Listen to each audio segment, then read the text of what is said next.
All right, let's just get right into it. Today, we are taking a sledgehammer to some of the most sacred rules of business. We're going to look at the founders who just ignored the playbook completely and decided to write their own. I mean, seriously, just think about that for a second. What if? What if all that stuff about needing a fancy degree or a huge budget or some perfect 5-year plan, what if it's all just noise? Just stuff designed to keep you on the sidelines?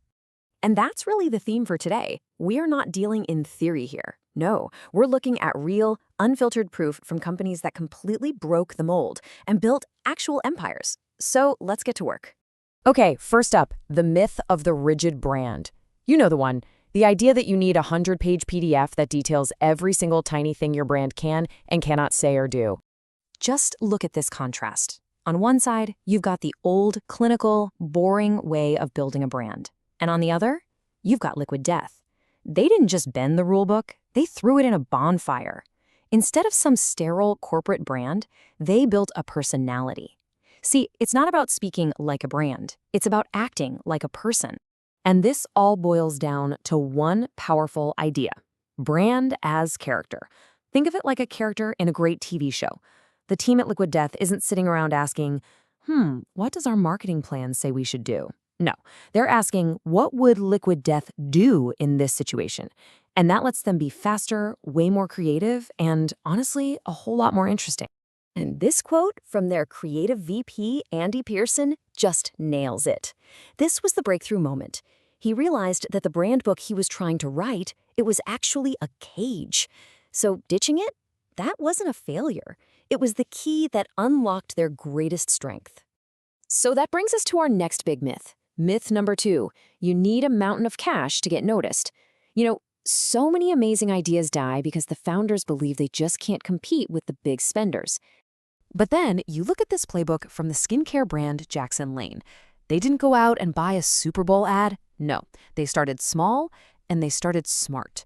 First, they targeted micro-influencers because they knew their recommendations would feel way more genuine. Then, those authentic reviews created this groundswell of buzz that eventually the big press outlets and celebrities simply couldn't ignore. And the result of all that? Their product ends up in the hands of Nick Jonas. Not because they wrote him a massive check, but because their authentic, ground-up strategy created a wave he couldn't help but notice. That's earned media, my friends, and that is priceless. Think that's impressive? Okay, how about this number? $3,000. That's it. That's the entire starting capital for the apparel brand True Classic. Not $3 million, $3,000. And here's exactly where that tiny budget went. About a third of it, $1,000, went to actually creating the shirt sample. The other 2/3, $2,000 straight into Facebook ads. The founder just used his own digital marketing skills, turned every dollar he spent into $2 or $3 in profit, and then just scaled up from there. No VCs, no big loans, just smart, targeted spending. And now for the biggest myth of them all, the one that paralyzes so many of us. It's the idea that if you fail, it's over. That you get one shot, and if you blow it, you're done for good. This timeline for Hexclad is the perfect takedown of that idea. Their first big thing was a high-end juicer. Sounded great. But then the market shifted, and suddenly juice shops were popping up on every corner. So instead of clinging to their idea, they made the absolutely brutal call to shut it all down, like overnight. But that failure, it wasn't the end. It was what cleared the path for their next idea, a cookware company now worth over $100 million. And this right here is the core lesson. Failure isn't the end. It's just data. It's a test. It's not about trying to avoid failure at all costs. It's about learning from it, reacting quickly, and not being afraid to admit when when it's a dead end. That kind of courage is what separates the winners from the what-ifs.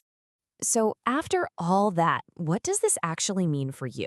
Well, let's try to piece together these busted myths into a new kind of blueprint, one that's more flexible, more authentic, and a hell of a lot more resilient. So here are the new rules. 1, build a character with a real personality, not some rigid rulebook. 2, focus on creating genuine buzz. Don't just try to buy it. 3, embrace failure. It is your most valuable lesson. And finally, a huge one from Hexclad's founder. Lead by cutting down the boxes. True leadership isn't about sitting in an office giving orders. It's about being willing to roll up your sleeves and do the grunt work. So, you see, the ultimate takeaway here is that the best blueprint, it isn't some secret document. It's not a checklist of steps to follow. It's a mindset, one that's built on flexibility, authenticity, and resilience. And that really just leaves us with one final question for you. When you look at your own project, your own idea, or even your own career, what's the first so-called rule that you're going to break?